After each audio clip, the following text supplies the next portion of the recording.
empezamos, como le decíamos, allá en Concordia, en Sinaloa. Se ha dado a conocer, de hecho, desde la semana pasada empezó ya a trascender información sobre la detención de al menos 4 personas presuntamente vinculadas a la desaparición de este grupo de trabajadores de una mina, después la ubicación de una fosa y la tarea tan desgarradora para los familiares, los seres queridos, de identificar estos restos a partir de el trabajo de los forenses y Adrián López, director del Noroeste. Lo que estos hechos de nuevo revelan es pues el control de grupos del crimen en sectores del territorio nacional, porque en Concordia pues lo que impera, y ahora lo sabemos, es la extorsión. Hay versiones de que le estarían pidiendo a la empresa minera hasta 50% de sus ganancias para poder seguir operando en medio de amenazas y de hechos de violencia tan reales como los que desafortunadamente parecen haber ocurrido. Bueno, evidentemente no sabemos todavía bien a bien estas versiones, las hemos recibido mucho, igual que ustedes, en redes sociales, en comentarios a las publicaciones que hemos hecho. No hemos podido, de todas formas, evidentemente, y es comprensible por la situación, por el temor. La cabecera de Concordia es una comunidad pequeña, entonces pues toda la gente, digamos, se conoce y se ubica.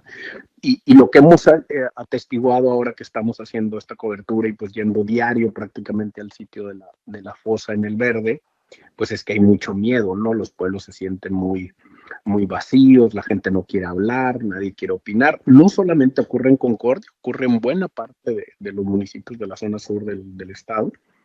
Y sí, lo que hemos confirmado al final, pues es un hallazgo muy lamentable. Ayer el colectivo Sabuesos Guerreras, que está más basado acá en Culiacán, pero que hace búsquedas en todo el estado, confirmó que al menos serían 7 los cuerpos localizados. Ya sabemos de al menos 5 que son de los mineros desaparecidos, pues lo que indica es que esta fosa sería, pues tristemente, la fosa de ellos, ¿no? También ya la minera Vizsla Silver confirmó pues el hallazgo, sin entrar en datos de números, pero confirmó y pues se lamentó el hallazgo. Y que hemos visto y seguimos viendo todavía es que el operativo pues sigue siendo muy grande, hay mucho hermetismo en torno al sitio de la fosa y ahora ya lo estamos viendo también en las instalaciones del Servicio Médico Forense en Mazatlán, donde también hay un operativo muy fuerte. Y hoy el gobernador dijo que prácticamente el caso está en manos de la FGR, de la cual pues no hemos obtenido mayor información, y pues cada día que se acumula pues genera más dudas, más sospechas y más preguntas, ¿no? En términos de qué tamaño es esta fosa, si solo es la fosa de los mineros o si vamos a encontrar allí más hallazgos, porque si son 7, pues entonces faltan todavía 3 de los que tenemos consignados como desaparecidos, y si no, pues entonces, ¿por qué siguen allí, no? ¿De qué se tratan las diligencias y por qué hay tanto hermetismo? Sabemos que incluso ha estado bloqueando la señal en diferentes lapsos de tiempo, esa es una queja de las buscadoras, entonces más que respuestas. Y obviamente esto en un marco de violencia y de inseguridad que ha venido por olas, ¿no? En Sinaloa, en donde es claro esto que está pasando, me parece también en la escala ya nacional, Adrián, una brecha entre percepción y realidad en materia de seguridad, que no es un asunto nuevo y de hecho hay instrumentos de medición justamente para medir la percepción de inseguridad en zonas urbanas, como la encuesta del INEGI, pero lo que significa que ante una nueva estrategia de seguridad que en los números, en los hechos parece estar funcionando, que tiene grandes avances como la detención de este extorsionador vinculado al crimen organizado en Tequila, Jalisco, eh, eh, pues no termine por permear o por tener un impacto real en la percepción de inseguridad en muchísimas otras partes del país. Es decir, no sé si eso es una mala estrategia de comunicación por parte del gobierno federal, que obviamente culpa a los medios del sensacionalismo y de la nota roja y de la falta de rigor a la hora de hablar de estos temas, pero lo que pasa es que pues hay una contradicción entre lo que sí se logra en los datos, en los números, en los hechos, y lo que a ellos les gusta publicitar o mostrar al resto de la población con el miedo siempre de parecer demasiado duros. Bueno, yo creo que hay dos maneras de ver esto. La primera es, pues, qué tanto esa reducción de las seguridades, de los índices de criminalidad que presume el gobierno federal o que comunica, es tal, ¿no? Nosotros acá hemos evidenciado, pues, cómo hay una discrepancia enorme entre lo que se comunica a nivel nacional sobre Sinaloa y lo que termina sucediendo en el día a día.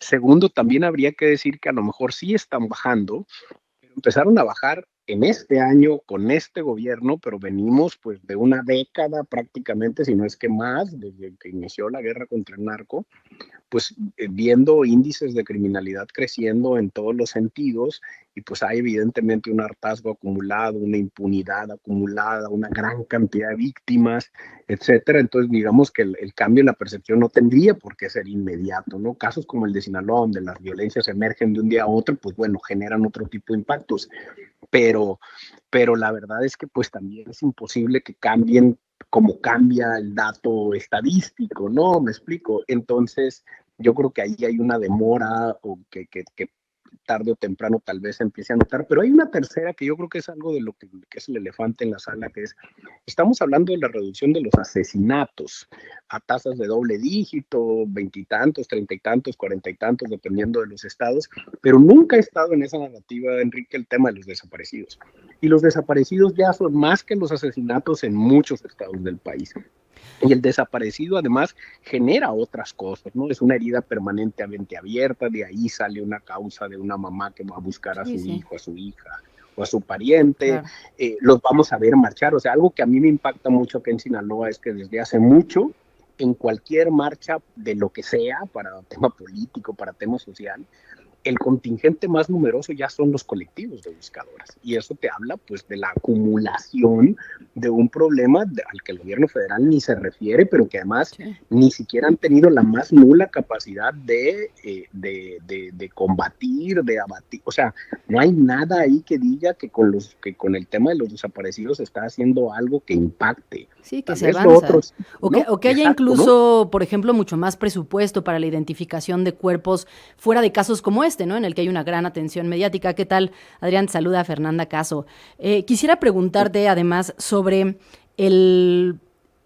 digamos, la relevancia de este caso en una minera, sobre todo cuando ya llevábamos años escuchando de la presencia del crimen organizado en regiones como esta, en lugares de minas que suelen estar alejados, donde la población no tiene un contacto directo con las autoridades estatales en muchas ocasiones. ¿Qué tanto ya era posible saber que allá había un hoyo negro, un punto ciego para las autoridades antes de que sucediera una tragedia como esta?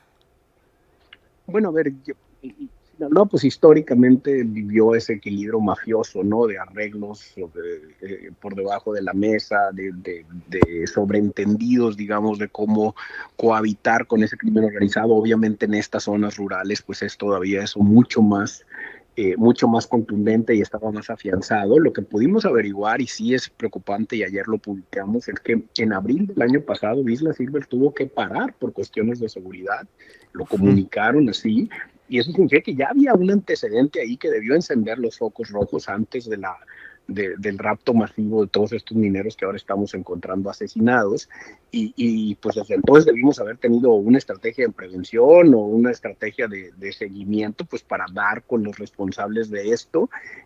No hasta ahora, pues, hoy la presidenta dice, pues es que los detenidos comunicaron, pues sí, pero si ya tuviste un antecedente tan serio el año pasado, debimos haberlo sabido, ¿no? En el marco de esta guerra, además, porque ya estaba sucediendo la guerra, no es como que no estuviera pasando absolutamente nada, ¿no?